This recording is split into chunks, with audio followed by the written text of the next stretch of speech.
Classical approach. It is an oldest formal approach in management. Classical approach is mainly concerned in increasing the efficiency of workers and organization. There are three areas of study that can be grouped under the classical approach. Those are scientific management, administrative management, and bureaucratic management.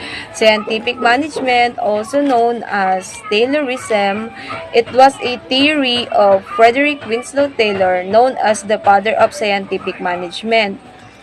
Scientific management is a theory of management that focuses in analyzing the workflows and improving the efficiency of each individual in the organization.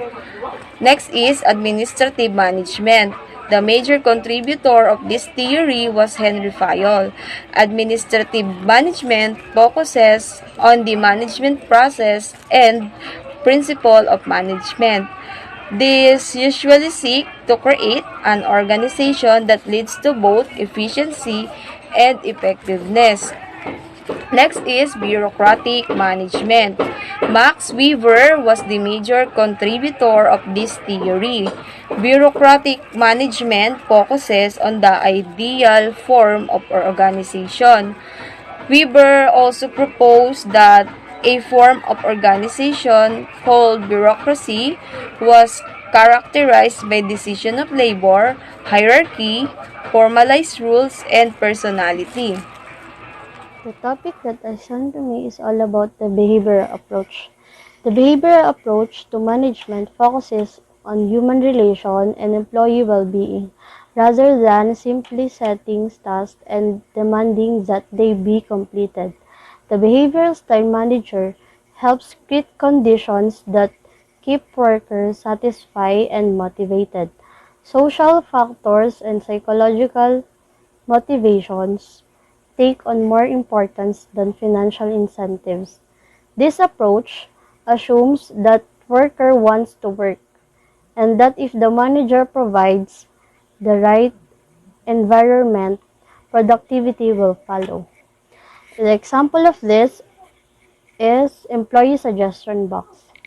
This electronic version of the suggestion box can give employees that sense that their ideas have value to the company.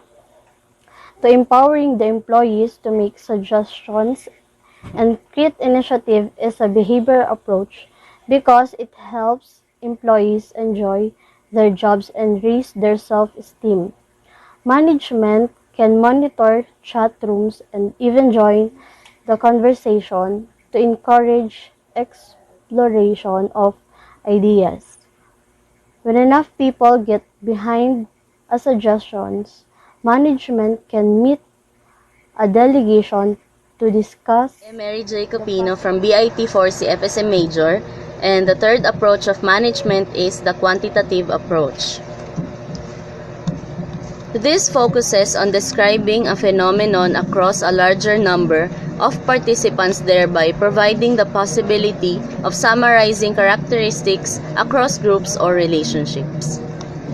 Quantitative approaches are objective, deductive, and based on numeric quantification and generalization of results.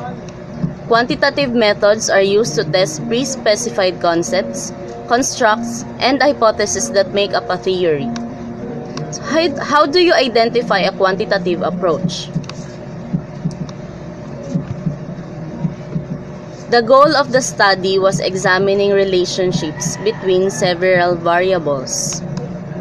The researchers used statistical methods, logistic regression models. Subjects completed questionnaires. The study included a large number of subjects. Operations research. Management science, or also called operations research, uses mathematical and statistical approaches to solve management problems.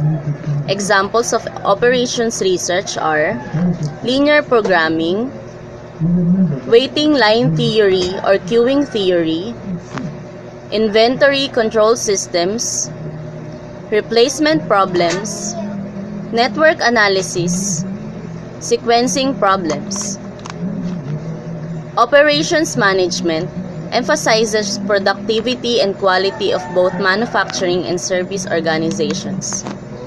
The following are illustrative examples of operations management: procurement, supply chain, manufacturing, customer service, information technology, quality assurance, and distribution. The next approach of management will be the systems approach. Now I will discuss one of the approaches of management, and this is system approach. System approach to management is the study of a firm in its totality so that the men and materials resources of the firm can be organized to realize the firm's overall objectives as efficiently as possible. System approach is based on the generalization that everything is interrelated and interdependent, and also focus on understanding the organization as an open system that transforms inputs into outputs. System approach is they need to think about managing techniques that would behave a factor. This approach also gives the manager to see the organization as a whole and as a part of the external environment. What I will report is all about contingency approach definition. The contingency approach is a management theory that suggests the most appropriate style of management is depends on context of the situation, and that adopting a single rigid style is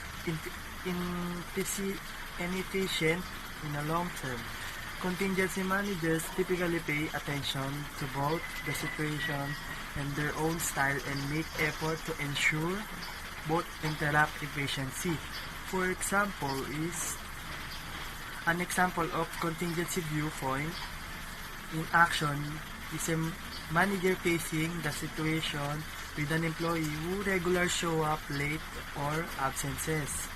A manager could have a written protocol of situation. For example, the crew will always late, then he give an IR or incident report. We need to report in main office or so on. Okay. However, the manager may decide to better understand the situation by talking to employee about why he is late to work and then deciding on the most effective, the appropriation course of action. The value in the lies in the information the manager acquires about. Okay? Maybe there are extant circumstances that can be relatively easy to work around. Then, his job saves the manager from ongoing through the time and trouble to dismiss one employee, hire another. A leader ability to manage under the contingency viewpoint depends largely on the natural of evidence of nature of how the organization relates to the environment. Therefore, the organizational structure is a major component to approach that management may take to resolving problem under contingency theory. Okay, thank you for listening and God bless.